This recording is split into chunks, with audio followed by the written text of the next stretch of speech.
Olá, querido irmão, querida irmã.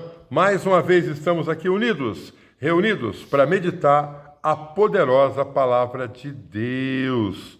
A liturgia de hoje nos apresenta o Evangelho de Mateus, capítulo 20, versículos do 1 ao 16. Evangelho de nosso Senhor Jesus Cristo, segundo Mateus. Glória a vós, Senhor. Naquele tempo, Jesus contou-lhes esta parábola. O reino dos céus é semelhante a um pai de família, que saiu ao romper da manhã, a fim de contratar operários para a sua vinha. Ajustou com eles um denário, uma moeda de prata, por dia, e enviou-os para a sua vinha. Cerca da terceira hora, saiu ainda e viu alguns que estavam na praça, sem fazer nada, e disse-lhes: Ide também vós trabalhar na minha vinha, e vos darei o justo salário. Eles foram e trabalharam. À sexta hora, saiu de novo, e igualmente pela nona hora, e fez o mesmo. Finalmente, pela 11ª hora, encontrou ainda outros na praça, e perguntou-lhes: Por que estáis todo dia sem fazer nada? Eles responderam: É porque ninguém nos contratou. Disse-lhe então: Ide, vós também, para a minha vinha. Ao cair da tarde, o senhor da vinha disse ao seu feitor, disse lá ao seu gerente: Chama os operários e paga-lhes, começando pelos últimos até os primeiros. Vieram aqueles que começaram a trabalhar por último, e receberam um denário, uma moeda de prata. Chegando por sua vez, os primeiros julgavam que iam receber bem mais, mas só receberam cada um denário, ou seja, uma moeda de prata.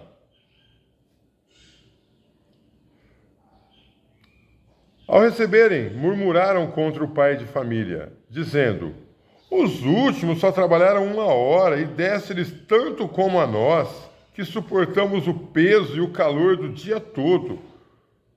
O Senhor, porém, observou e com eles e lhes disse: Meu amigo, não estou te fazendo injustiça. Não contratastes comigo por um denário? Eu não te chamei por um denário, uma moeda de prata? Toma o que é teu e trilha, vaza. Eu quero dar a este último tanto quanto dei a ti. Ou não me é permitido fazer dos meus bens o que me apraz? Porventura, vês com maus olhos a minha bondade? Olha como é profunda a palavra de Deus, meu irmão. Assim, pois, os últimos serão os primeiros, e os primeiros serão os últimos. Muitos serão os chamados, mas poucos serão os escolhidos. Palavra da salvação. Glória a vós, Senhor. Ô, meu irmão, como a palavra de Deus é rica, Como a palavra de Deus é maravilhosa e faz a gente ter ânimo para prosseguir na caminhada. Olhando para a palavra de Deus, todos nós temos ânimos para encarar todas as labutas da vida. Se nós formos olhar para as constituições do mundo, Constituição de um país, as leis que regem um país, as leis que regem aí uma empresa, Poxa vida, as leis preconceituosas que gerem muitas vezes as famílias, as sociedades, a gente abaixa a cabeça, a gente fica triste, Porque é o contrário do que o Senhor Deus nos mostra nesse Evangelho. Mas essa não foi a única vez que o Senhor fez isso, não. A Bíblia Sagrada ela é repleta de frases como essa. Você entendeu, Basicamente, o Senhor está dizendo: olha, se você vir trabalhar na minha vinha com o teu coração, não é por obrigação. Se você vem para a igreja, se você trabalha numa instituição filantrópica, com carinho, com amor, se você ajuda a difundir o nome de nosso Senhor Jesus Cristo, não importa se lá no passado eu era um bêbado, eu era um drogado, eu era isso. Irmão, esquece. Nós temos o exemplo de Mateus, de Zaqueu, de Maria Madalena, de tantos outros que souberam amar a Deus e aos irmãos. O próprio Paulo que exclamou na carta aos Filipenses, né? Para mim, hoje, o viver é Cristo. No capítulo 1 de Filipenses, e o morrer é lucro, o morrer é ganho. Paulo fala de uma maneira que se eu preferia estar com Deus, eu preferia morrer e já estar com Jesus Cristo.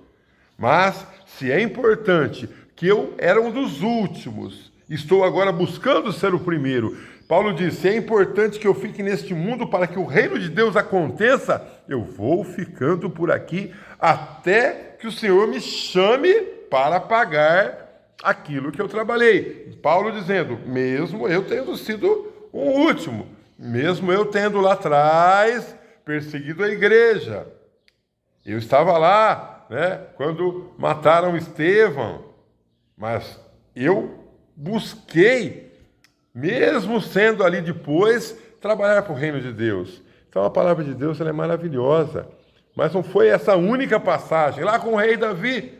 Vamos lá do rei Davi lá atrás. Né? Samuel vem para ungir um dos filhos de Jessé. Jessé chamou os filhos, né? E o Senhor tinha dito para Samuel, olha, você não vê a aparência, não vê a força, não vê aí a postura, porque eu não vejo como os homens veem a aparência, eu vejo o coração, eu vejo a unção. Tá? Lembra disso? Aí, Jessé, muito importante falar dessa liturgia, dessa leitura do Antigo Testamento, nesse momento que vai encaixar certinho. Jessé buscou todos os filhos, né? E Samuel olhou todos os filhos e falou, não é nenhum desses. É só esses filhos que você tem? Ah, eu tenho o mais novinho meu, magrinho, miudinho, que está lá. Samuel falou, chama esse. A hora que Samuel vê Davi, o coração de Samuel, do profeta, se abala. E ele unge Davi como futuro rei de Israel, porque o homem vê o humano. Pô, quantas passagens assim, como essa aqui, aquele que trabalhou o dia todo, faz a liturgia, ela é sempre seguindo a mesma linha, né? Esse que começou a trabalhar de manhã, faz o papel, olha lá, hein, do mau ladrão no alto da cruz, né? Querendo jogar o seu veneno. Faz o papel do inimigo de Deus lá no deserto, nas tentações. Qual é o papel que nós fazemos na nossa comunidade? Nós somos aqueles que unem, nós somos o fermento na massa, ou nós somos o joio, né? Ou nós somos aquilo que realmente acaba com a comunidade, né? Infelizmente, até na igreja acontece isso, irmão, porque a igreja é santa, mas os homens que fazem, que trabalham, que ajudam na igreja são humanos. Que nós possamos olhar com o olhar do nosso coração, olhar com a alma, buscar assim, se o Senhor Jesus acolheu esse, acolheu aquele, acolheu o cego, acolheu o leproso, será que eu tenho que ser? Quem sou eu na fila da comunhão? Quem sou eu na fila do pão? Quem sou eu nesse mundo maluco de cabeça para baixo? Como que eu preciso agir? Eu preciso agir como aquele filho pródigo que voltou depois de ter acabado com tudo, ou eu tenho que ficar ali, agir como aquele filho mais velho que ficou ali com o pai? Ô pai, eu fiquei aqui com o senhor, enquanto esse outro aí, nem falou que era meu irmão, esse outro aí gastou tudo. Ô irmão, nós estamos falando de salvação, nós estamos falando das riquezas do reino de Deus, coisas que os olhos humanos não viram e que o coração não imaginou, são as coisas que o Senhor tem preparado para nós. A quem você quer servir? A quem você quer servir? Nós estamos falando de Deus, nós estamos falando da vida eterna, né? Muitas vezes, há primeiros que serão os últimos, e há últimos que serão os primeiros. Vemos aí que o Senhor se apresenta para o povo escolhido, né? E o povo escolhido, o povo de Israel, diz não. E nós estamos aqui na América, né? Quando os jesuítas vieram, Padre Anchieta veio aí, tantos missionários, depois missionários protestantes também vêm para evangelizar, e o povo brasileiro, um povo cristão, né? Um povo brasileiro, o povo da América, América cristã, né? Porque nós somos os últimos. O Brasil foi não lá descoberto, né? O Brasil foi encontrado pelos portugueses em 1500, a América em 1492. Somos os últimos. Nós não estávamos nem na história quando o Evangelho aconteceu. No entanto, nós buscamos acolher, mas muitas vezes também nós acolhemos a palavra de Deus apenas como um ensinamento. Não é apenas como um ensinamento, igual um livro de história, igual um livro de filosofia. Nós precisamos acolher a palavra de Deus como uma carta magna na nossa vida. Vamos fazer isso? Não. Por quê? Porque é errado. Mas ninguém está vendo. Eu sei, o meu Deus está vendo.